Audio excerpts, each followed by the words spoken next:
కొరింథీయులకు రాసిన మొదటి పత్రిక 13వ అధ్యాయం 4వ వాక్యం ఇలాగ రాయబడింది. ప్రేమ దీర్ఘకాలము సహించును. దేవునికి స్తోత్రం. అపొస్తలుడైన పౌలు గారు కృపావరముల గురించి వివరిస్తూ, కృపావరములలో అతి ప్రాముఖ్యమైనటువంటి వరము ఏమిటంటే ప్రేమ. రక్షణ పొందుకుని దేవుని యొక్క శక్తిని ఆశ్రయించి దేవుని యొక్క సహాయాన్ని పొందుకుంటూ ప్రేమను వ్యక్తపరచకపోతే, ఎదుటి వ్యక్తి పైన ప్రేమ చూపకపోతే, దేవుని యొక్క మాట పైన ప్రేమ చూపకపోతే, దేవుని యొక్క దాసుడి పైన ప్రేమ చూపకపోతే, నీ యొక్క కుటుంబం పైన ప్రేమ చూపకపోతే, నీ బిడ్డలపైన ప్రేమ చూపకపోతే, పొరుగు వారిపైన ప్రేమ చూపకపోతే, నీ మాటలు గణగణ గణగణ గణగణ మ్రోగు గంటతో సమానమట.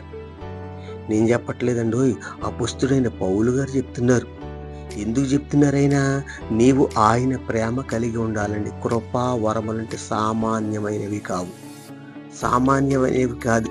ఆ యొక్క కృపావరములను నువ్వు పట్టుకుంటే, ఆ యొక్క కృపావరం కలిగి ఉంటే, దేవుని యొక్క రాజ్యంలో మొదటి స్థానాన్ని నీవే సంపాదించుకుంటావు, నీవే సంపాదించుకోగలదువు కూడా.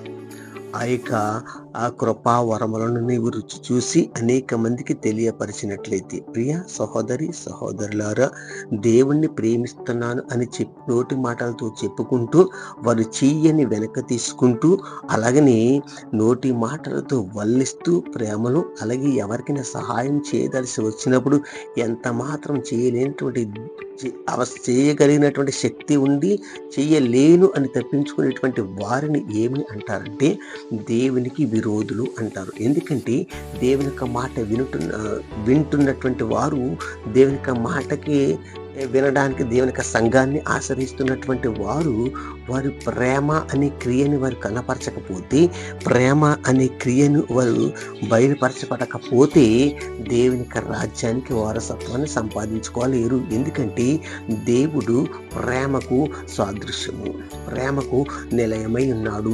ప్రేమకు మరి ఒక కేరా బిందువుల కేరా పడ్రస్లా ఉన్నాడు. దేవాది దేవుడు ప్రేమ అంటేనే యేసుక్రీస్తు, ప్రేమ అంటేనే మన ప్రభువు, ప్రేమ అంటేనే మరి శిలువ మీద వేలాడుచున్నటువంటి యేసు ప్రభు. ఆ యొక్క ప్రేమ స్వరూపుడిని నువ్వు మరి ప్రేమించడానికి నీవు దేవుని యొక్క మందిరానికి వెళ్తున్నటువంటి నీలో ఆయన ప్రేమకు చూపకపోతే, నీలో ఆయన ఎక్కడ కొలువై ఉంటాడో, ఆయన నీలో కొలువై ఉండాలి అంటే, ఆయన నీకు సహాయం చేయాలి అంటే, ఆయన భాగ్యాలు మరి నీకు ఇవ్వాలని నువ్వు ఆశపడినట్లయితే ఆయన ప్రేమ కలిగి ఉండు.